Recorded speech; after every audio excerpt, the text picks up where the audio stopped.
Hadirin rahimakumullah,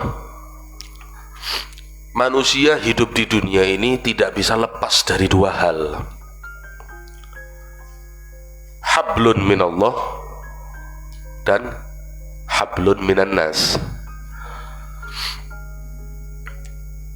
Seseorang muslim, seorang mukmin harus punya hubungan yang baik kepada Allah Subhanahu wa taala, dan dia juga harus punya hubungan yang baik sesama manusia. Ini nggak bisa dipilih, tidak bisa dipilih. Saya mau hablun minallah tok, beb. Saya hubungan sama Allah, saya mau baik, saya mau sholat 5 waktu, saya mau ibadah. Tapi sama manusia saya ndak mau ada hubungan, ndak bisa. Karena kita hidup di kota isinya manusia. Kecuali kalau hidup di pandaan, di taman safari, bisa kita nggak pakai hablun minan nas. Seseorang pasti butuh kepada orang lain. Sehebat apapun orang tersebut, gak lepas kamu pasti butuh bantuan orang lain. Sehebat-hebatnya orang, kalau mati gak mungkin mayatnya bisa jalan sendiri ke kuburan. Butuh apa? Butuh manusia untuk gotong jenazah. Berarti manusia selalu butuh kepada orang lain. Begitu juga kita nggak bisa hanya hablun minan nas saja. Hubungan sama manusia baik, nang konco, dulur, tetangga, saudara, masya Allah hubungannya bagus sekali. Tapi sama Allah nul.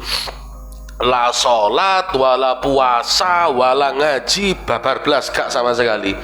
Ya di dunia kamu baik hubungannya sama orang, nanti na'udzubillah al-azim, kalau sudah orang hubungannya jelek dengan Allah, ya pasti nasibnya nanti juga jelek di akhirat. Na'udzubillahi min dzalik. Jadi hablun minallah dan hablun minan nas itu nggak bisa dipisah. Pertama kita bahas hablun minallah, yang mana juga di taklim kemarin sudah Al-Fakir sedikit bahas tentang bagaimana pentingnya kita ini untuk mendekatkan diri kepada Allah, taubat di bulan Ramadan dan lain sebagainya. Itu semua hablun minallah.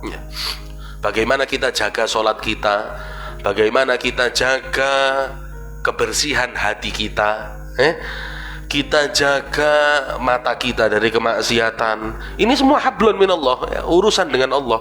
Kita tingkatkan itu semua. Dan tak kalah penting juga ikhwani rahimakumullah, hablun minan nas. Ini juga sesuatu yang wajib dan harus sangat kita perhatikan. Di sini Nabi Muhammad SAW beliau bersabda, hadis yang sangat familiar, mungkin antum semua sudah pernah dengar. Man kana yu'minu billahi wal yaumil akhir falyakul khairan aw liyasmut. Ini ada 3. Yang pertama, Nabi bersabda, man kana yu'minu billah, barang siapa di antara kalian yang ngaku iman kepada Allah, wal yaumil akhir, ngaku kalian iman kepada hari akhir, falyakul khairan, kalau ngomong yang baik. Falyakul khairan, kalau mau ngomong sing apik, aulia smut, kalau kamu nggak bisa ngomong bagus, lebih baik kamu diam. Loh, ini kan hablun minan nas juga. Ketika kita ketemu orang lain, kalau kita nggak bisa menahan lisan kita untuk ngomong baik, jangan ngomong. Karena terkadang lisan ini meskipun bentuknya kecil, tapi bahaya yang disebabkan lisan ini besar. Kadang sampai menyakiti hati seorang mukmin, yang mana menyakiti hati seorang mukmin ini termasuk dosa yang sangat besar. Suwe gak ketemu koncoe, 5 tahun 6 tahun gak ketemu koncone. Ketika ketemu lagi, waduh ya apa kabar rek? Sehat ah? Kok tambah welek ngene kon? Qul khairan, ngomong yang api, auliyasmut, kamu ndak bisa ngomong bagus, diem.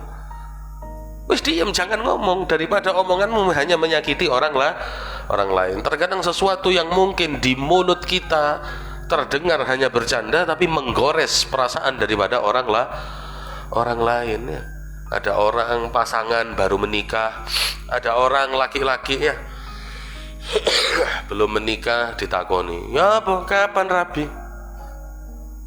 Ditakoni mana? Setiap ketemu, kapan rabi kon? Gak rabi-rabi. Oh, gak payu dah. Loh, ini kan jangan nanti tanya kapan rabi, golekno jodone.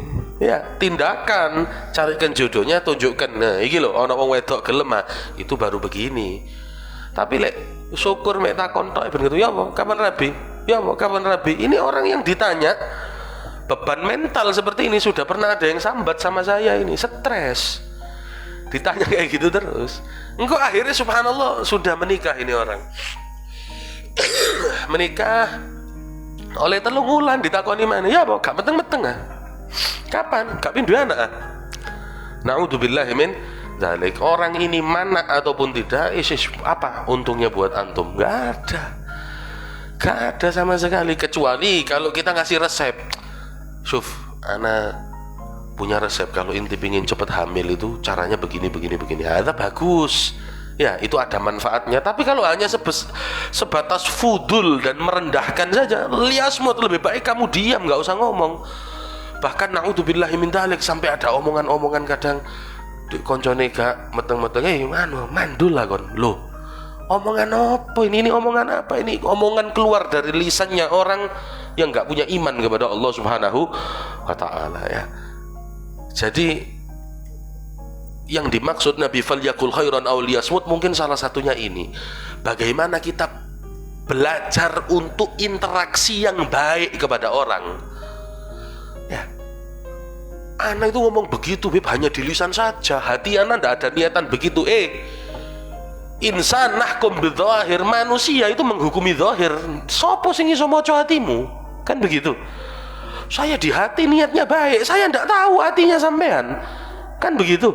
Manusia itu menghukumi dengan zahir. Kalau zahir omonganmu gak enak, ya berarti gak enak meskipun di hatimu enak. Ya, kadang kesalahannya di situ. Kau niki lek ngomong pedes, enggak Beb, saya itu hanya di lisan saja. Hati saya ini baik loh, karo kita ini bukan Tuhan yang bisa membaca hatinya orang. Kita manusia menghukumi dengan zahir. Maka dari itu perbaiki zahir. Yang mana zahir itu mir'atul batin. Zahir itu adalah cerminan daripada batin. Biasanya orang kalau hatinya bagus, yang keluar dari mulutnya juga bagus.